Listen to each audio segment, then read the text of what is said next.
All right, so just to kind of start off, what stands out most about Minnesota in terms of matchups and things you have to be ready for? Yeah, they're a little bit different than last year's team, obviously.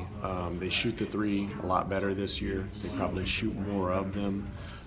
But they've got a good balance between Turu and Marcus Carr, and then you've got Kalsher and you've got Peyton Willis. So they've got a lot of weapons on the perimeter and can score the basketball fairly easily. Turo's obviously having a great year. What sort of challenge does that present to Matt and Travion when they have to match up with him? Yeah, and I mean he's an all Big Ten level player, and we have not faced a interior player of that magnitude probably thus far. So it presents an enormous challenge. But I'd like to think that those guys are up to the task. I mean, obviously we faced people similar to him last year, but you know what? He does such a good job of mixing. Whether he's scoring at the rim or he's picking and popping or even driving the basketball. So he's a guy that the entire team's got to be aware of the entire night.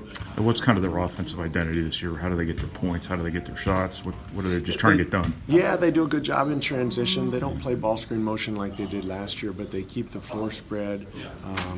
Turo, he can go and set ball screens. They'll also get into some high-low stuff. But, they get their best players the ball.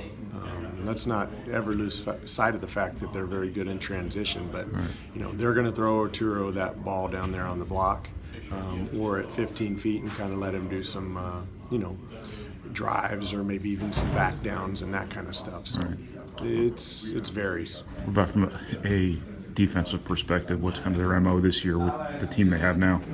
The normal, very tough, physical, aggressive, typical Big Ten team. I think that they'll double the post at times, but they'll get up and pressure you and try and make it hard for you to catch and score and catch and enter your offense in the areas that you're normally used to doing so.